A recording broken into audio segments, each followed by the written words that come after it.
روشنی کے سفر کے نئے ولاگ میں آپ اپنے میزبان آفتاب احمد خانزادہ کے ساتھ ہیں۔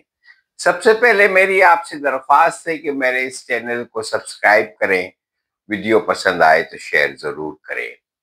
ایک دن عظیم چینی فلسفی کنفیوشس، یاد رہے یہ وہ شخص ہے جس کی تعلیمات پہ عمل کر کے چین ایک سپر پاور بنا۔ ایک کو اپنے چند شاگردوں کے ہمراہ ایک کوہستانی علاقے سے گزر رہا تھا۔ راستے میں اس نے ایک عورت دیکھی جو ایک قبر سے لپٹی رو رہی تھی۔ کنفیوشس نے اس کا غم دریافت کیا تو معلوم ہوا اس جگہ اس کے ایک بیٹے کو ایک شیر نے جان سے مار دیا تھا۔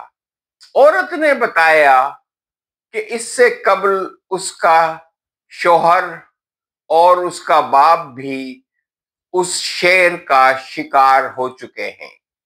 کنفیوشس نے حیران ہو کر اس سے پوچھا، تم نے ایسی خطرناک جگہ کو تم چھوڑ کیوں نہیں دیتی؟ عورت نے جواب دیا، کیونکہ یہاں کسی ظالم کی حکومت نہیں ہے۔ کنفیوشس نے اپنے ساتھیوں سے مخاطب ہو کر کہا، دیکھو جابرانہ حکومتیں شیروں سے بھی زیادہ خوفناک ہوتی ہیں۔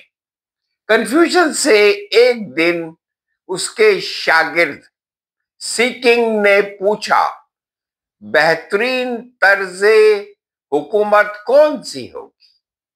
کنفیوشس نے جواب دیا، بہترین طرز حکومت کے لیے 3 لوازم ہیں۔ نمبر 1، خوراک کی فراوانی۔ نمبر 2، طاقتور فوج۔ نمبر 3، حکام پر عوام کا اعتماد۔ سیکنگ نے پوچھا، اگر یہ تینوں چیزیں بیک وقت میسر نہ آ سکیں تو کنفیوشس نے کہا، فوج کے بغیر گزر ہو جائے گی۔ سیکنگ نے پھر پوچھا، اگر باقی 2 میں سے کوئی ایک میسر نہ آئے تو کس کا ہونا اشد ضروری ہے؟ کنفیوشس نے کہا، خوراک کی قلت ہوگی تو پھر کسی نہ کسی طرح گزر ہو جائے گی، لیکن عوام کا اعتماد حکام پر سے اٹھ جائے گا تو ملک کی تباہی و بربادی یقینی ہے۔ یہ کنفیوشس نے کہا۔ عوام کا اعتماد حکام پر سے اس وقت اٹھتا ہے جب عوام کی زندگی ایک دوزخ میں منتقل ہو جاتی ہے۔ عوام کا اعتماد اس وقت اٹھتا ہے جہاں جس ریاست میں انہیں روزگار کے مسائل بے انتہا بڑھ جاتے ہیں۔ عوام کا اعتماد اس وقت اٹھتا ہے جب ان کی زندگی غربت کی انتہائی نچلی سطح پر پہنچ جاتی ہے۔ یاد رکھیں، غربت کوئی بھی ایسی چیز نہیں ہے جو لازم ہے۔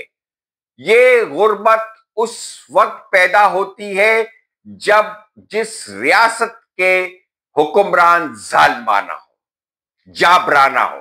اس کے علاوہ کوئی دوسری صورت ہے ہی نہیں کہ وہاں کے لوگ غریب ہوں۔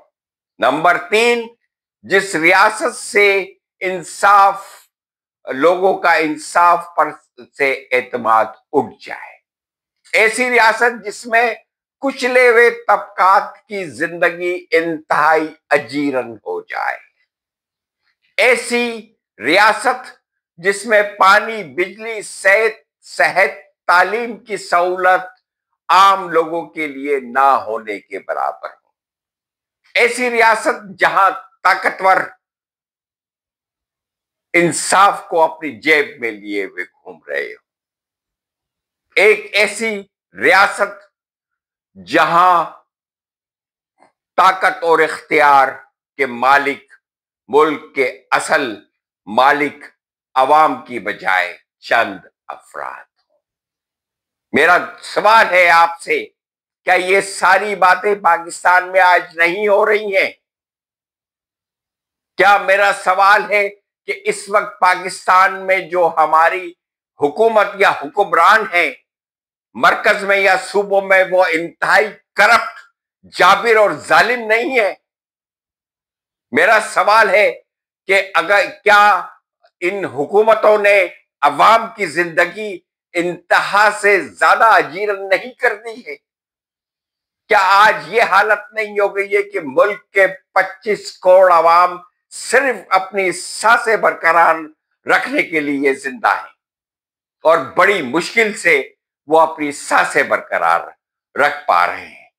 کیا یہ کہنا غلط ہوگا کہ ہر جگہ کرپشن، لوٹ مار ہے حکمرانوں میں؟ حکمران عیاشی پہ عیاشیاں کیے جا رہے ہیں عوام کے پیسوں سے، ہمارے پیسوں سے، اور ان کو عوام کے مسائل تو حل کرنا دور کی بات، وہ عوام کی طرف دیکھنا بھی حرام سمجھتے ہیں۔ ایک ایسی جابرانہ اور ظالمانہ حکومت کسی صورت نہیں چل سکتی۔ خدا حافظ۔